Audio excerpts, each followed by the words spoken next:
కీర్తనల గ్రంథము 44వ అధ్యాయము. ప్రధాన గాయకునికి కోరహు కుమారులు చేసినది దైవధ్యానము. దేవా, పూర్వకాలమున మా పితరుల దినములలో నీవు చేసిన పనిని గూర్చి మేము చెవులారా విని ఉన్నాము. మా పితరులు దానిని మాకు వివరించిరి.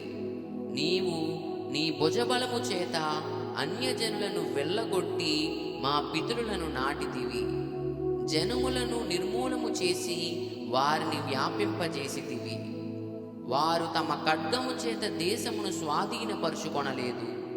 వారి బాహువు వారికి జయమియ్యలేదు.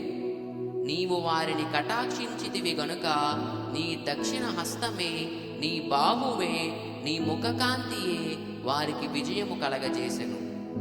దేవా, నీవే నా రాజు. యాకోబునకు పూర్ణ రక్షణ కలగ నాజ్ఞాపించుము.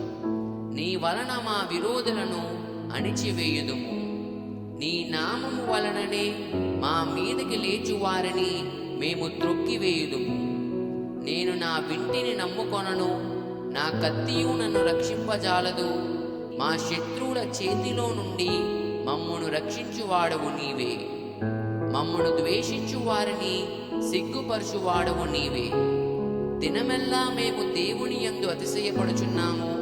నీ నామమును బట్టి మేము నిత్యము కృతజ్ఞతాస్తుతులు చెల్లించుచున్నాము.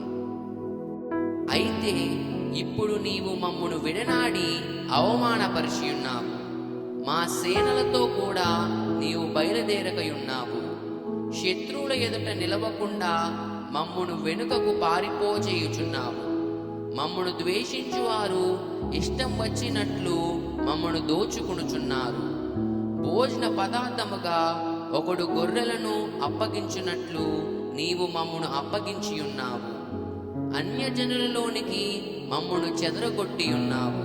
అధికమైన వెల చెప్పక ధనప్రాప్తి లేకయే నీవే నీ ప్రజలను అమ్మియున్నావు. మా పొరుగు వారి దృష్టికి నీవు మమ్మును నిందాస్పదముగా చేసి ఉన్నావు. మా చుట్టూనున్న వారి దృష్టికి అభాస్యాస్పదముగాను ఎగతాళి కారణముగాను మమ్మును ఉంచి ఉన్నావు. అన్యజనులలో మమ్మును సామెతకు హేతువుగాను ప్రజలు తల ఆడించుటకు కారణముగాను మమ్మును ఉంచి ఉన్నావు. నన్ను నిందించి దూషించు వారి మాటలు వినగా శత్రువులను బట్టియు పగ తీర్చుకొను వారిని బట్టియు నేను దినమెల్లా నా అవమానమును తలపోయిచున్నాను. సిగ్గు నా ముఖమును కమ్మి ఉన్నది. ఇదంతయు మా మీదకి వచ్చినను మేము నిన్ను మరువలేదు. నీ నిబంధన మీరి ద్రోహులము కాలేదు. మా హృదయము వెనుకకు మరలిపోలేదు. మా అడుగులు నీ మార్గమును విడిచి తొలగిపోలేదు. అయితే నక్కలున్న చోట నీవు మమ్మును బహుగా నలిపియున్నావు. గాఢాంధకారము చేత మమ్మును కప్పియున్నావు. మా దేవుని నామమును మేము మరచియున్న ఎడల, అన్య దేవతల తట్టు మా చేతులు చాపియున్న ఎడల, హృదయ రహస్యములు ఎరిగిన దేవుడు ఆ సంగతిని పరిశోధింపక మానునా?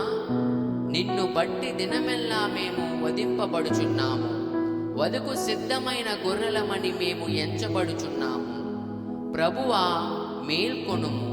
నీవేలా నిద్రించుచున్నావు? లెమ్ము, నిత్యము మమ్మును విడనాడకుము. నీ ముఖమును నీవేలా మరుగుపరిచి ఉన్నావు? మా బాధను, మాకు కలుగు హింసను నీవేల మరచి ఉన్నావు. మా ప్రాణము నేలకు కృంగియున్నది. మా శరీరము నేలను పట్టి ఉన్నది. మా సహాయమునకు లెమ్ము. నీ కృపను బట్టి మమ్మను విమోచింపుము. ఆమేన్.